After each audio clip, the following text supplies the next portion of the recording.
What is up, YouTube? So today I'm going to show you my top 10 graded books by my favorite. Check them out.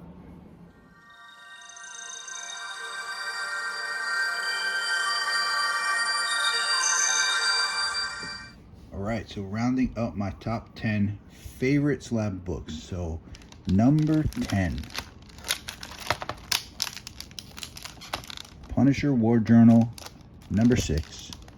Now this is the first fight of Punisher and Wolverine, and I wasn't a big Punisher fan back in the day when I bought this. I was a big Wolverine fan. If somehow, some way, we see both these guys in the MCU and they fight, it's going to be epic. It'll also be epic for the value of this book, but that's besides the point. However, two Bronze Age badasses going head to head in the MCU would be absolutely awesome. That is number 10. All right, number 9, Tale of Teen Titans, number 44, first Nightwing. It is only a 6.0, but very excited to own this book. Very excited to have it graded. Excited to have the George Perez custom label. Wish it was a little higher, but still, I think it's an awesome book, undervalued book. That's number 9 on my list. Number 8. This is probably a little low on my list. Probably should be higher, but the rest are pretty damn cool if you ask me. So this is Miss Marvel number 18. This is the first full Mystique, 6.0. Awesome first appearance in my opinion. Mystique's one of my favorite characters, so I think this is a very cool book. Number 7. Everyone knows how I feel about Alpha Flight. X-Men 121. First full appearance of the Alpha Flight team at a 7.5. So obvious reasons why there, because I'm an Alpha Flight fan, and that's the first full appearance. All right, number 6. Love this book too. Comic Captain America 100. So there was no number 1 issue. This is the number 1 issue. It is a 3.0, but presents very nicely, other than it's a little discolored. It does have a date stamp there, but not a lot of color breaking creases or anything in it. Just a little worn, very discolored. You got a little bit of something there, but happy to own it at a 3.0.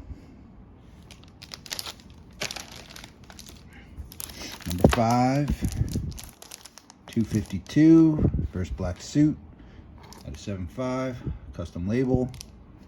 So this is one of those iconic books. Grew up as a kid seeing it all the time and never thought it was going to be as valuable as it is today, and reasonably valuable book. I think it's one of the staples that everyone wants in their collection, so it is number 5 on my list. All right, number 4 on my list is Ultimate Fallout number 4. This is a second printing, but it is a 9.8, and I did not buy this brand new, but I did buy it before the hype got too out of control, where raw copies were exceeding $100. So I got it for a reasonable price, kept it for a while, waited to see a decent signing event, so I got it signed by Jonathan Hickman, and it was super exciting when I came back at 9.8. So it's number 4 on my list. Number 3 on my list is New Mutants 98, first Deadpool. I bought this book brand new, read it once, bagged and boarded for a long time, sent it in, thought it was going to come back a high 9, but instead it came back a 9.0, which kind of stinks, but still happy to own this book at a 9.0. All right, so number 2 on my list, almost made number 1. New Mutants number 87, which is the first appearance of Cable. It is a CGC 9.4. It is signed by Rob Liefeld and Stan Lee. So for that alone, almost cracked my number 1, but comes in at number 2. Last but not least, Not a high grade book, not a valuable book, but most important book in my collection. X-Men 109. Alpha Flight was my book, was my team. First book I wanted to read month over month over month. I knew the first appearance was in this. Could never afford it as a kid. Got it a couple years ago. Got it graded.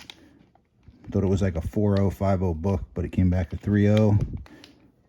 Custom label. Would like to own a little higher one at some point, but happy that I do have this book graded. Love that I actually finally got to own this book. So that is my top 10 most favorite books. So if you like this video, click that like button. Don't forget to hit that subscribe button. If you want to see my top 10 most valuable books, leave it in the comments and maybe I'll do that next. If not, see you guys soon.